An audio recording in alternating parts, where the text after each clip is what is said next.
শ্রীমদ্ ভগবদ গীতা যথাযথ তৃতীয় অধ্যায় 39 শ্লোক। কালকে আমরা 39 শ্লোক পর্যন্ত করেছিলাম। আবৃতং জ্ঞানমেতেনা জ্ঞানেন নিত্যবৈরিণা কামরূপেণ কৌন্তেয় দুষ্পুরেণা নলেন চ। কামরূপী চিরশত্রুর দ্বারা জীবের শুদ্ধ চেতনা আবৃত হয়। এই কাম দুর্বারিত অগ্নির মতো চির অতৃপ্ত। সকলে বুঝতে পেরেছ? আমি আগে কয়েকবার বলেছি, আমি যখন এই অনুবাদগুলো পড়ি তখন আমার মনে হয় যেটা আরেকটু সহজ করে করলে ভালো হতো। প্রথম এটা সেন্টেন্সটা ঠিকই আছে, কামরূপী চিরশত্রুর দ্বারা জীবের শুদ্ধ চেতনা আবৃত হয়। দ্যাট ইজ ফাইন, কিন্তু এই যে তার পরের লাইনটা, এই কাম দুর্বারিত অগ্নির মতো চির অতৃপ্ত। তার মানে আগুনকে যেমন নেভানো যায় না সহজে, দুর্বারিত আগুন, এই কাম তেমনই দুর্দমনীয় আগুনের মতো সবসময়ই যেন অতৃপ্ত থাকে, কেন তার ক্ষুধা কোনো অবস্থাতেই মিটছে না, সবসময় জ্বলছে আর জ্বলছে। কাম তেমনই, কালকে আমরা একটা শ্লোকের করেছিলাম, তোমার যে কামের প্রকৃত রূপটা কীরকম তার সঙ্গে আগুনে ঘি ঢালার একটা দৃষ্টান্ত দেওয়া আছে। সেটা যেমন ঘি ঢাললে, আগুনে ঘি ঢেলে আগুন নেভানো যায় না, তো সেরকমই এই কামনার তৃপ্তির দ্বারা কামকে জয় করা যায় না, কামের তৃপ্তির দ্বারা কামকে জয় করা যায় না। কাম থেকে বিরত হওয়ার ফলে কেবল কামকে জয় করা যায়।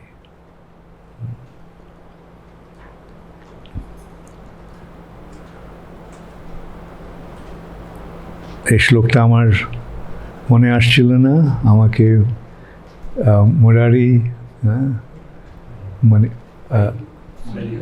মুরারি হরি আমাকে মনে করিয়ে দিয়েছিল ফার্স্ট লাইনটা দিয়ে। Thank you. Where did you learn that শ্লোক?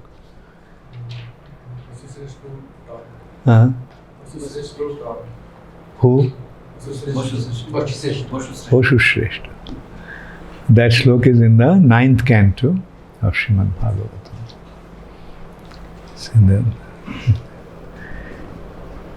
Na jatu kamo kamanam upabhogena sammate hobisha krishna vatmaiva bhuyo eva abhivardhate. Very good. ইন্দ্রিয়াণি মনোবুদ্ধির অস্যাধিষ্ঠানমুচ্যতে এতৈর্বিমোহয়ত্যেষ জ্ঞানমাবৃত্য দেহিনাম। ইন্দ্রিয়াণি মনোবুদ্ধির অশ্ব অধিষ্ঠানম উচ্যতে। ইন্দ্রিয়াণি, ইন্দ্রিয়গুলিকে, ইন্দ্রিয় বহুবচন, ইন্দ্রিয়গুলি, ফলম ফলে ফলানি, কিন্তু নর নর নরা কেন হচ্ছে? একটা ক্লীবলিঙ্গ, ফল, ফল ইয়েতে এটা ক্লীবলিঙ্গ বলে ফলের সঙ্গে হচ্ছে। ইন্দ্রিয়ানি, ইন্দ্রিয়গুলি, মন, বুদ্ধি এবং অশ্ব, অশ্ব মানে এর, কার? কামের। Very good. মনোবুদ্ধির অশ্ব অধিষ্ঠানমুচ্যতে। অধিষ্ঠান মানে তার বাসস্থান বলা যায়। এই কাম আর মন আর বুদ্ধির অধিষ্ঠানগুলি কি? ইন্দ্রিয়গুলি। ইন্দ্রিয়গুলি থেকেই এগুলো সমস্ত আসছে। অথবা ইন্দ্রিয়সমূহ মন ও বুদ্ধি এই কামের আশ্রয়স্থল। কার মধ্যে আশ্রয় করে আছে? কাম এবং মন আর বুদ্ধি ইন্দ্রিয়গুলিকে আশ্রয় করে আছে। ইন্দ্রিয়গুলি দমিত হলে ব্যাস কাজ করতে পারবে না। অনেক সময় ইন্দ্রিয়গুলিকে যদি দমন করা হয়, কিভাবে ইন্দ্রিয়কে দমন করা হয়? কৃত্রিমভাবে ওষুধ দিয়ে। কি ওষুধ? কি ওষুধ? যেগুলো দিয়ে ইন্দ্রিয়ের কার্যকলাপগুলিকে বন্ধ করা হয় তাকে বলা হচ্ছে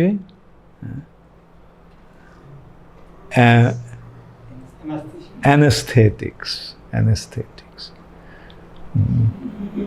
I'm getting old. Anesthetics. তো anesthetics দিলে কি হয়? anesthetics এর ক্রিয়াটা কিরম হয় তো মহারাজ আমাদের বলে দেবে এখন। হ্যাঁ,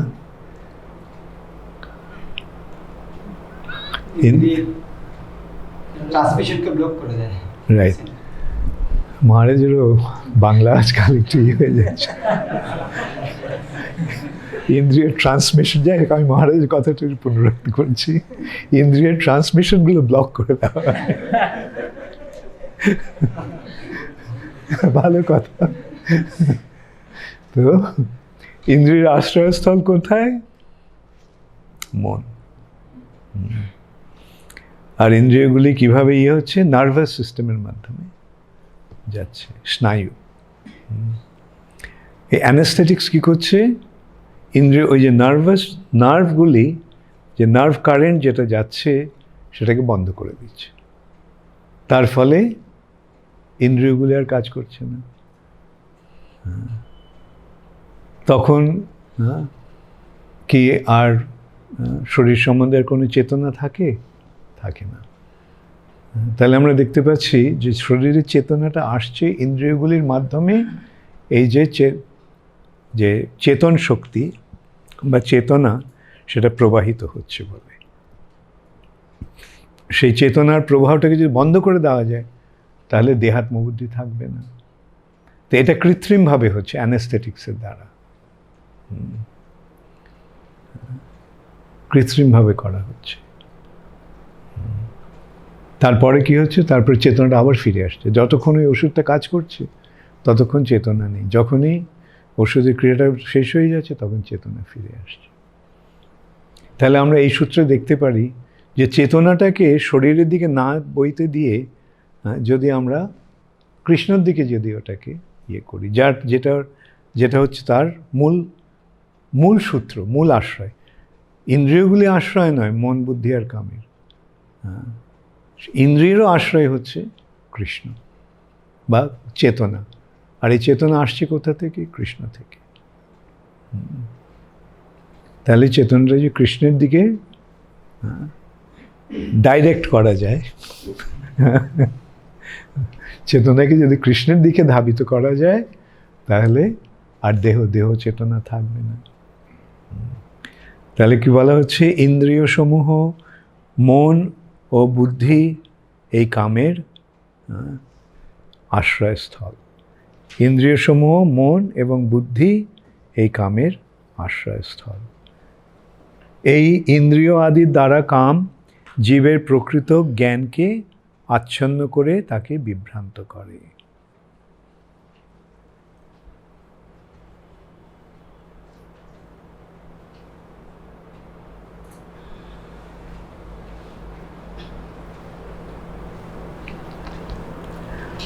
তস্মাৎ তমিন্দ্রিয়ান্নাদৌ নিয়ম্য ভরতর্ষভ পাপমানং প্রজহিহিয়েনং জ্ঞান বিজ্ঞান নাশনম। অতএব হে ভরতশ্রেষ্ঠ, তুমি প্রথমে ইন্দ্রিয়গুলিকে নিয়ন্ত্রিত করে জ্ঞান ও বিজ্ঞান নাশক পাপের প্রতীক রূপ এই কামকে বিনাশ করো। তাহলে আমরা দেখতে পাচ্ছি কি, যে পাপের প্রতীক হচ্ছে কাম, সমস্ত পাপ এই কাম থেকেই আসছে।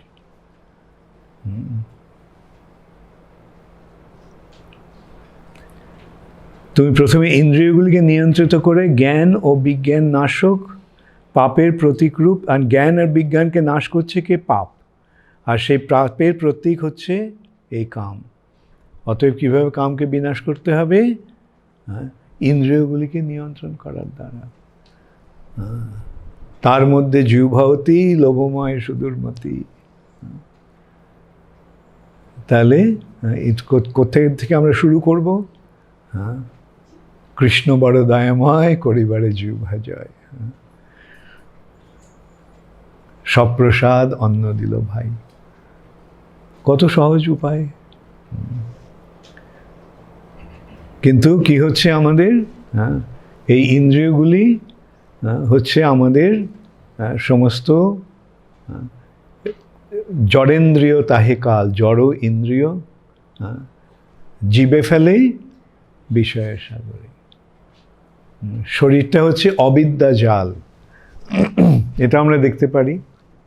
এই অবিদ্যা জালটা কি ব্যাপার?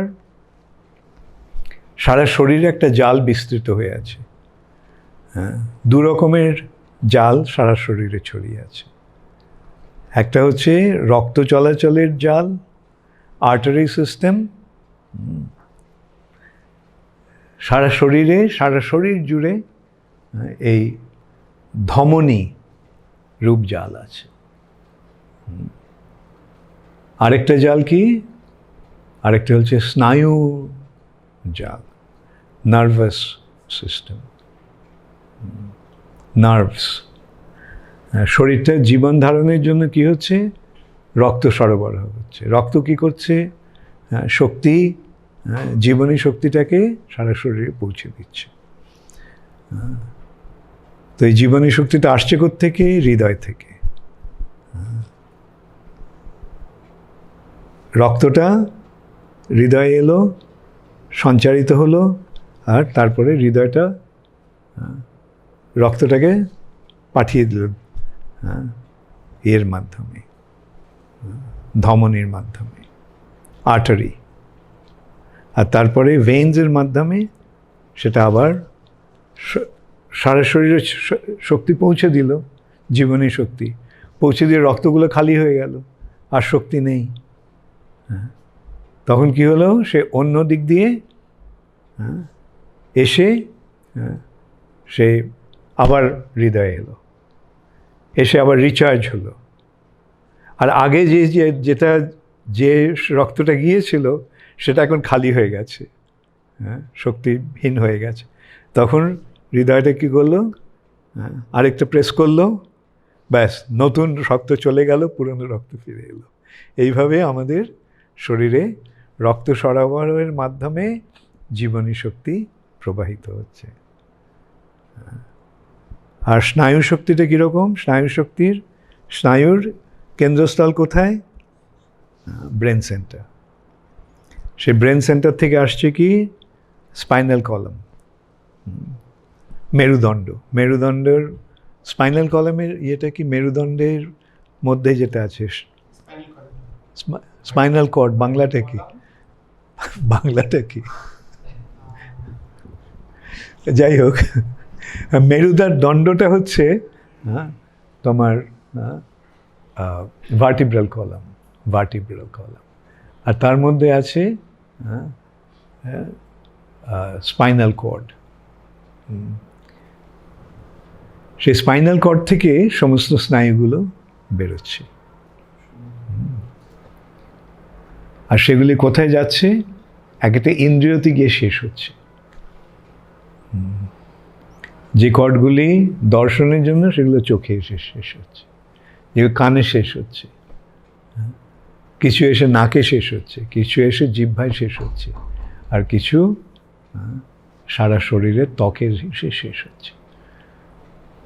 আর সেই যে স্নায়ু কি করছে? সেই ইন্দ্রিয়ের যে অনুভূতি, সেগুলো নিয়ে সব করছে, পাঠিয়ে দিচ্ছে ব্রেন সেন্টারে, আর সেগুলো মন সেটাকে গ্রহণ করছে। এটা আমরা যদি দেহজাত বিজ্ঞান নিয়ে আলোচনা করি তাহলে এটা আমরা পাই, অ্যানাটমি। কিন্তু আমরা তারও ঊর্ধ্বে আমরা শাস্ত্রের মাধ্যমে আমরা জানতে পারছি। আমরা এখানে মন পর্যন্ত এলাম, তাই না? মন অন্তরেন্দ্রিয়, আর মনটা সক্রিয় হচ্ছে কিভাবে? চেতনা আছে বলে। চেতনা আসছে কোত্থেকে? আত্মা থেকে। তাহলে এখন কি করতে হবে? এই কৃষ্ণ কি বলছেন? যে ইন্দ্রিয়গুলিকে দমন করতে হবে। ইন্দ্রিয়গুলি দমন করা যায়, তাহলে কাম দমিত হবে, কাম প্রশমিত হবে। কাম যখন এইভাবে দমনীয় হবে, কিন্তু কামের সম্বন্ধে কী বলা হচ্ছে? দুর্দমনীয়, দুরন্ত, দুর্দান্ত। এগুলি সমস্ত কামের অ্যাডজেক্টিভ।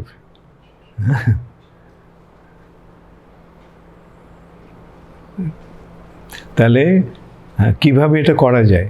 যোগীরা ওটাকে জোর করে করতে চায়। দেখবো না, শুনবো না, বলবো না, কিন্তু কতক্ষণ দেখবো না, চোখটা খুলে গেল, আমরা দেখতে বাধ্য হলাম। কানটা তো এমনিতে, চোখটা না তো বন্ধ করা যায়, কানটা তো বন্ধও করা যায় না, খোলাই রয়েছে সবসময়। কতক্ষণ এই কানটাকে দমন করা যাবে? আর তার উপরে মুখটাকে কতক্ষণ করা যাবে দমন? অতএব ইন্দ্রিয় দমন করা অত্যন্ত কঠিন। আর যদিও বা ইন্দ্রিয়কে দমন করা গেল, কিন্তু মনকে কি দমন করা যাবে?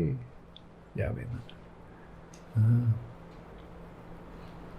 সেই সম্বন্ধে কি বলা হচ্ছে? যে যদি কেউ ইন্দ্রিয়গুলিকে দমন করে, সংযম আস্তে মনসা স্মরণ, ইন্দ্রিয়গুলিকে সংযম করে দমন করা হলো, কিন্তু মনে মনে স্মরণ হচ্ছে। মনটাকে দমন করা যাচ্ছে? সব কিছু ছেড়ে দিয়ে হিমালয়ের পর্বতে বসে আছে, ধ্যান করছে। কিসের মনে মনে কিসের ধ্যান হচ্ছে? ও আমার মেয়েটার বিয়ে দিয়ে এলাম না, কি হবে? ছেলেটাও তো জানি না পড়াশুনো কতদূর করলো, এখন সেই পরিবারটাকে কে সামলাবে? সব ছেড়ে দিয়ে বসে আছে হিমালয় পর্বতের গুহার মধ্যে। সর্বেন্দ্রিয়ানি সংযম্য, কিন্তু আস্তে মনসা স্মরণ।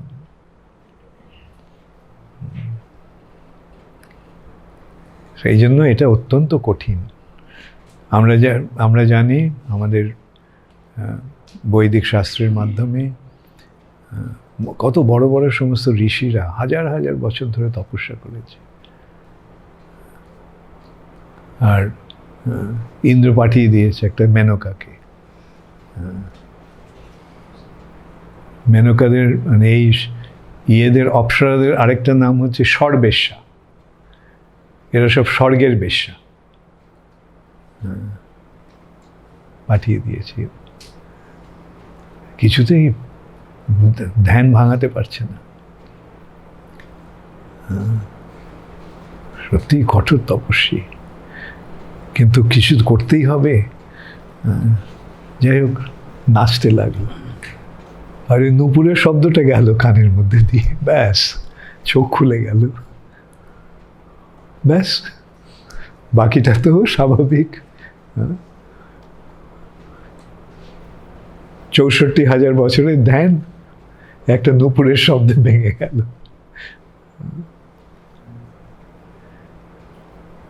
কিন্তু ভক্তির মাধ্যমে কি হচ্ছে? ভক্তির মাধ্যমে যথাযথভাবে ইন্দ্রিয়গুলিকে সংযত হচ্ছে। যেমন আমার কৃষ্ণ বলছে যে করিবারে জড়েন্দ্রিয় তাহিকাল, শরীর অবিদ্যা জাল, জড়েন্দ্রিয় তাহে কাল। তাকে যেতা কঠিন সংসারে, তাকে জয় করা অত্যন্ত কঠিন।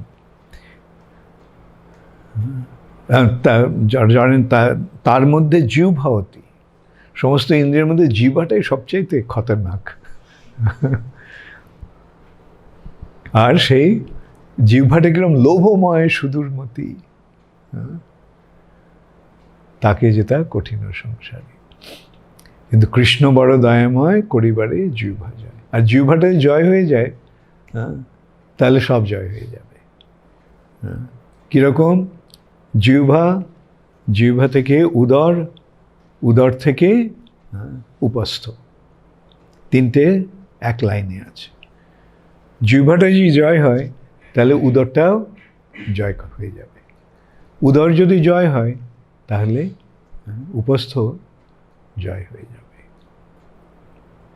অতএব এই কৃষ্ণ প্রসাদের মাধ্যমে, কৃষ্ণ ভক্তির মাধ্যমে, কৃষ্ণ সেবার মাধ্যমেই ইন্দ্রিয়গুলিকে যথাযথভাবে দমন করা যায়। আর সবচেয়ে বড় কথা কি হচ্ছে, যে পরম দৃষ্টা নিবর্ততে। পরম দৃষ্টা, পরম দৃষ্টা মানে উচ্চতর স্বাদ লাভ করে। উচ্চতর স্বাদ লাভ হলে নিম্নতর স্বাদের প্রতি আসক্তি থাকবে? থাকবে না। উচ্চতর স্বাদটা কি? উচ্চতর স্বাদটা হচ্ছে কৃষ্ণ ভক্তি, কৃষ্ণ প্রেম। সেই উচ্চতর স্বাদ যখন আস্বাদন হয়, তখন এই জড় ইন্দ্রিয় ভোগের জন্য আর তখন কোনো রকমে লালসা থাকে না। সেটাই হচ্ছে প্রকৃতভাবে, প্রকৃতপক্ষে ইন্দ্রিয় জয় করার উপায়।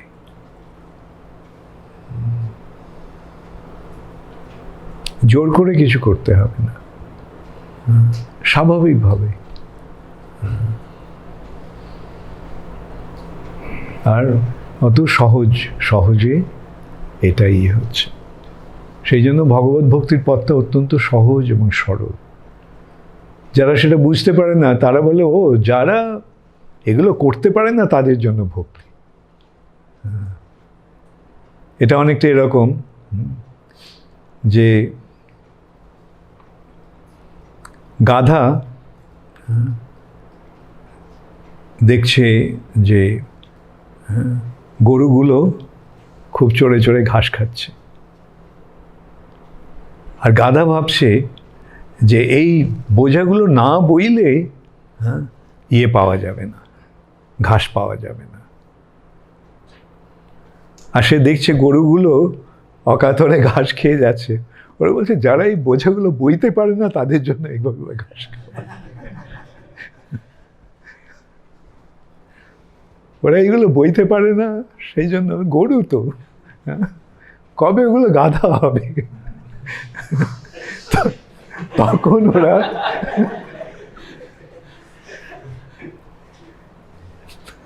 তখন ওরা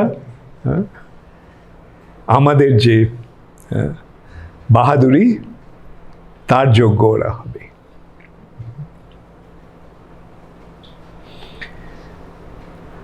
তো সেই জন্যই যারা গাধা তারা ভক্তদের সমালোচনা করে, যারা করতে পারে না তাদের জন্য ভক্তি, যারা একেবারে অকর্মণ্য তাদের জন্য ভক্তি।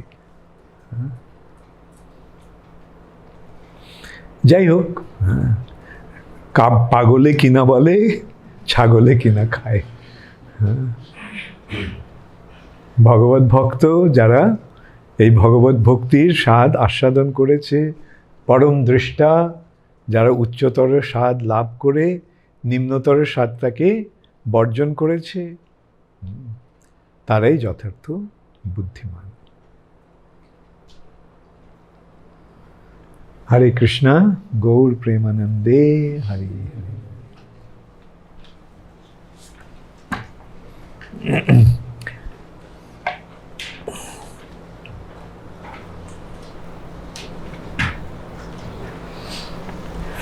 ওকে,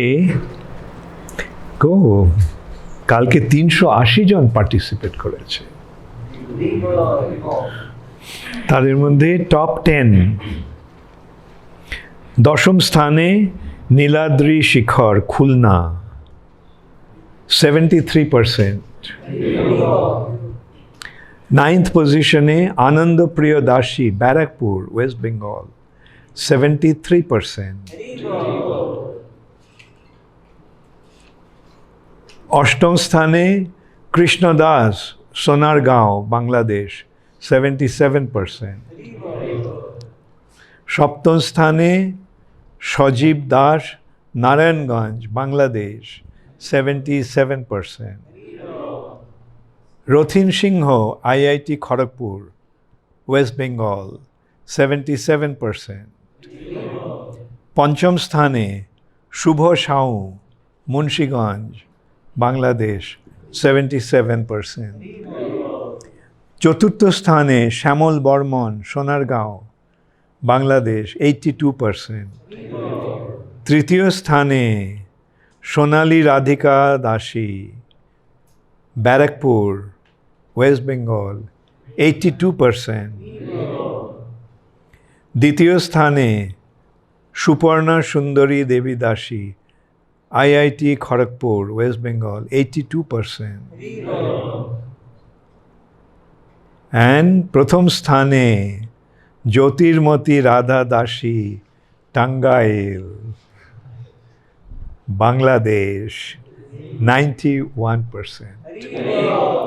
থ্যাংক ইউ। হরে কৃষ্ণা। আচ্ছা, শর্মিষ্ঠা দাস ফ্রম কলকাতা। হরে কৃষ্ণ গুরু মহারাজ, আপনার চরণ কমলে দণ্ডবত প্রণাম। পশ্চিমবঙ্গের অবস্থা এখন খুব খারাপ। গতকাল ঝড় আরও খারাপ করে দিয়েছে। আপনাদের কৃপায় ভক্তরা ঠিক আছে। সামনেই পাণ্ডবা নির্জলা একাদশী আসছে।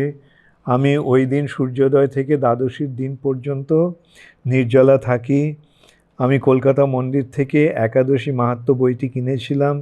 তাতে বলা হয়েছে একাদশীর দিন সূর্যোদয় থেকে দ্বাদশীর দিন সূর্যাস্তন পর্যন্ত জলপান বর্জন করলে অনায়াসে 12টি একাদশীর ফল লাভ হয়। আমার প্রশ্ন, দ্বাদশীর দিন সকালেই তো পারণের সময় থাকে, তাহলে সূর্যাস্ত পর্যন্ত কিভাবে নির্জলা থাকা যাবে? এ ব্যাপারে যদি আপনি একটু আলোকপাত করেন তো ভালো হয়। ভুল ত্রুটি হলে ক্ষমা করবেন। না, তোমার ভুল ত্রুটি নয়, আমার মনে হচ্ছে বইটাতেই ভুল ত্রুটি আছে।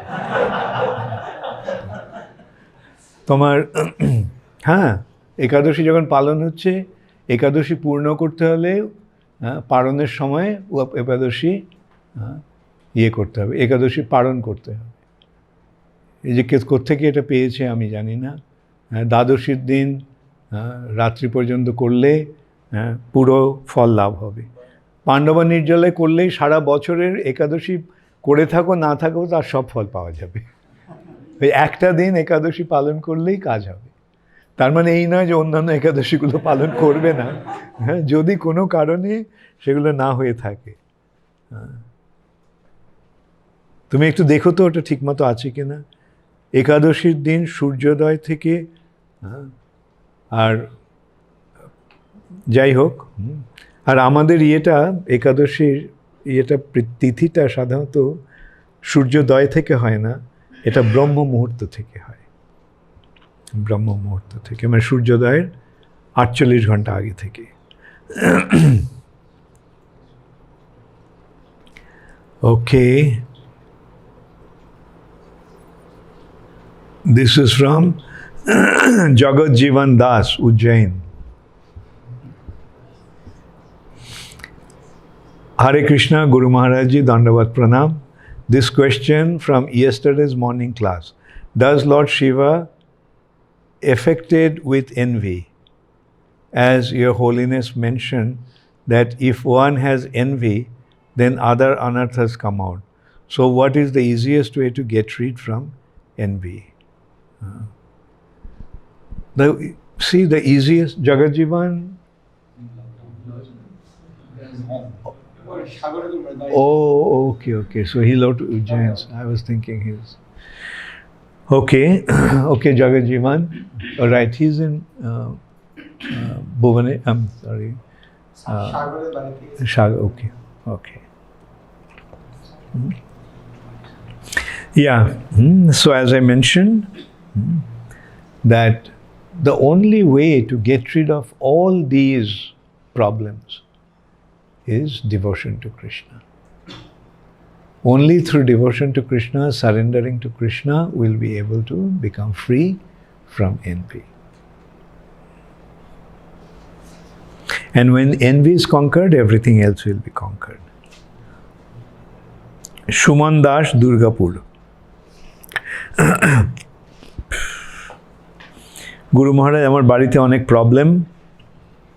আমার বাবা ভক্তি জীবনে আসতে চায় না, আমাকেও আসতে দেয় না। আমি এখন মালা জপ করছি, একাদশী করছি, তাই বাবা আমার সঙ্গে কথা বলে না। বাড়িতে আমিষ রান্না হয়, আমার কি করা উচিত? বাড়ির লোক ভক্তি করবে না আমি এখন কি করব? ঠিক আছে, বাবা যদি কথা না বলে তাহলে তো ভালোই, ওই সময়টা আরও বেশি করে জব করতে পারবে, ইউটিলাইজ দ্যাট। হ্যাঁ, তবে খাওয়ার ব্যাপারটা একটু অসুবিধা হয়ে যাবে। হ্যাঁ, তো যদি পারো অনশন ধর্মঘট করো। হ্যাঁ, যদি তা না হয় তাহলে উজ্জয়িনীতে চলে এসো। তোমার বয়স অবশ্য, আমি জানি তোমার বয়স কত সুমন, যদি 18 বছরের বেশি বয়স হয় তাহলে চলে এসো। আর এখানে ব্রজেন্দ্র কৃষ্ণ প্রভু তোমার মা বাবার সঙ্গে বোঝাপড়া করবে।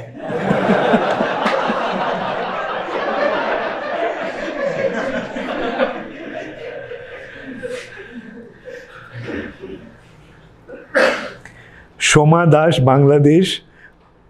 হরে কৃষ্ণ, দণ্ডবাদ প্রণাম গুরু মহারাজ। গুরু মহারাজ, আমি যখন জপ করি, কীর্তন করি, এমনকি ভগবত শ্রবণের সময়ও জড়জাগতিক চিন্তা আমার মনকে বিচলিত করে। এছাড়াও বৈষ্ণব অপরাধের মতো অপরাধী ভাবনাও আমার মনকে বিচলিত করে। কিন্তু আমি বৈষ্ণবদের মন থেকে শ্রদ্ধা করি এবং ভগবানের সেবায় নিয়োজিত হওয়ার বাসনা রাখি। তবুও কেন আমার মন বৈষ্ণব অপরাধী চিন্তা ভাবনা আসে? কিভাবে আমি তা থেকে মুক্তি পাব? কৃপা করে আমার মার্গ প্রদর্শন করুন। ভালো কথা সোমা দাস। এই সম্বন্ধে ভক্তি সিদ্ধান্ত সরস্বতী ঠাকুর বলছেন, হ্যাঁ, সকালে যখন ঘুম থেকে ওঠো তখন মনটাকে 100 বার জুতো দিয়ে পেটাও, আর রাত্রিবেলা যখন ঘুমোতে যাও তার আগে মনটাকে 100 বার ঝাঁটা দিয়ে পেটাও।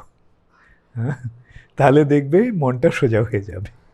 হ্যাঁ, সকালে জুতো দিয়ে পেটিয়ে মনটাকে বলো এই সমস্ত অসৎ চিন্তা যেন তোমার মনে না আসে, যদি আসে তাহলে আরও বেশি করে পেটাবো। হ্যাঁ, আর রাত্রিবেলা দিনের বেলায় যত খারাপ চিন্তা এসেছে সেগুলো ঝাড় দিয়ে সেগুলো বিদায় করে দাও। হ্যাঁ, তো এই অভ্যাস করলে মূল কথা হচ্ছে মনটাকে দমন করতে হবে। এই ধরনের চিন্তা যাতে না আসে সেটা করতে হবে। কী করে করা যাবে? সবই মন কৃষ্ণ পদারবিন্দায়, সেই মনটাকে ভগবানের শ্রীপাদপদ্মে নিয়োজিত করো।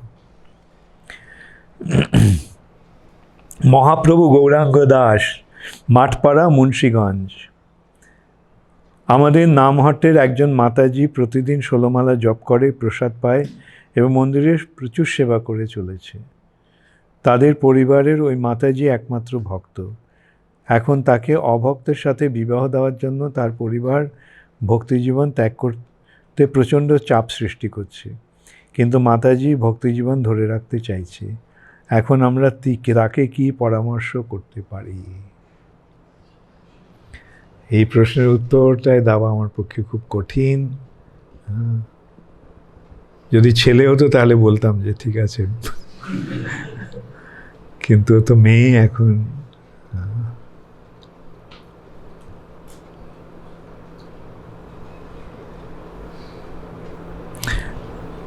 আর এই তো মেয়েদের এই একটা অসুবিধা।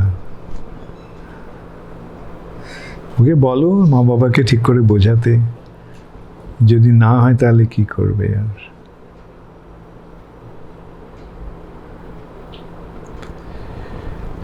रामशरण दास, इंदौर। हरे कृष्ण गुरु महाराज, आपके चरण कमलों में दंडवत प्रणाम। गुरु महाराज, मेरा प्रश्न है कि मैं ग्रंथराज श्रीमद् भागवतम पढ़ रहा हूँ। उसमें छोटे स्कंद में श्रील प्रभुपाद जी तात्पर्य में बताते हैं कि अजामिल के 3 जमदूत लेने आए थे, क्योंकि अजामिल ने 3 प्रकार से पाप कर्म किया था। शरीर से, मन से, वाणी से पाप कर्म किया था।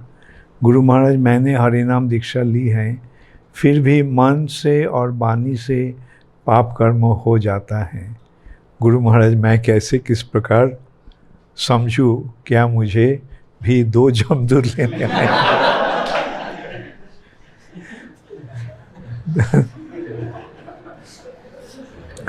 क्योंकि मुझसे भी मन से और वाणी से पाप कर्म हो जाता है।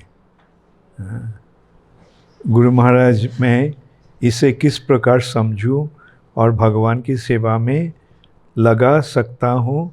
कृपया आप मुझे अनुग्रहित करें। बहुत अच्छा रामशरण दास, बहुत अच्छा प्रश्न किया। देखो, अगर 2 या आए या 10 आए जमदूत, तो उनके पास वो अगर आ भी गया, वैसे तो जमराज जमदूत को बोल दिया भक्त लोग के पास मत जाओ।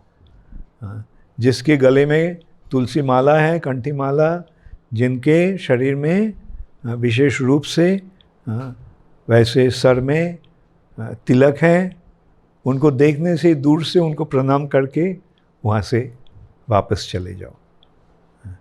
अगर फिर भी ठीक है, कोई आया, अगर तुम तिलक लगाने को भूल गया और कंठी माला टूट गया, कैसा अगर हो गया, और जमदूत आकर तुमको ले गया, लेने को आया, तो जमदूत को देखकर डरना नहीं। उनको क्यों, समझ लो कि ये जमराज के कार्यवाही है, तो उनको देखते ही प्रणाम कर दो, तो तुम्हारे प्रति उनका मनोभाव सही बन जाएगा। शायद तुमको उन्हें तब कंधे पर लेकर तुमको जमराज के पास ले जाएंगे, तुमको पैदल भी जाना नहीं पड़ेगा। और जमराज के पास जब तुम जाओगे, तब उनको देखकर ही बोलना, वंशा कल्पतरुभ्यश्च कृपा सिंधु भय बचा पतितानां पावनेभ्यो वैष्णवेभ्यो नमो नमः। क्योंकि जमराज है महान वैष्णव, महाजन, 12 महाजन में से जमराज है एक। तो वैसे तुम जब जमराज को प्रणाम करोगे, तो जमराज भी समझ लेंगे कि तुम भी वैष्णव हो। तो जमराज बोलेंगे, अहो भाग्यम, कितने साल बाद एक वैष्णव का संग मिला। नारद मुनि कभी कभी आते थे, बहुत दिन हो गए नारद मुनि भी नहीं आया। तो ये देखकर जमराज तुमको सजा नहीं देंगे, तुमको बहुत सादर अभिनंदन करके अपने घर में ले जाएंगे और बहुत से कृष्ण प्रसाद खिलाएंगे, और तुमको भगवान के बारे में सुनाएंगे, और तुमको भी कुछ सुना देना जमराज को, कि तुम क्या क्या किया यहाँ प्रभुपाद के शरण लेकर, और बताना कृष्ण भक्ति का प्रचार दुनिया भर कैसे हो रहा है। तो ये देखकर जमराज, ये सुनकर जमराज भी बहुत संतुष्ट होंगे।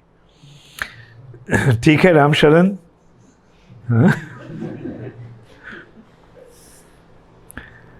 तुम रामचंद्र की शरण लेकर दास बन गए हो बस, और क्या चिंता।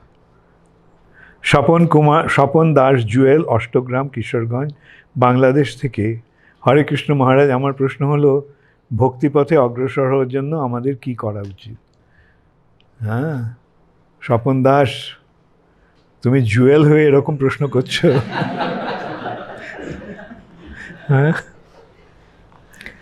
ষোলমালা জপ হচ্ছে, 4টে নিয়ম পালন হচ্ছে, প্রভুপাদের বই পড়া হচ্ছে, ভক্তদের সঙ্গ করা হচ্ছে, ভগবানের সেবা করা হচ্ছে, ব্যাস এই করলেই বুঝতে পারলে কী করা উচিত এখন, এগুলো করতে থাকো। হরে কৃষ্ণ, গৌর প্রেমানন্দে, হরি হরি, শ্রীল প্রভুপাদ কি জয়।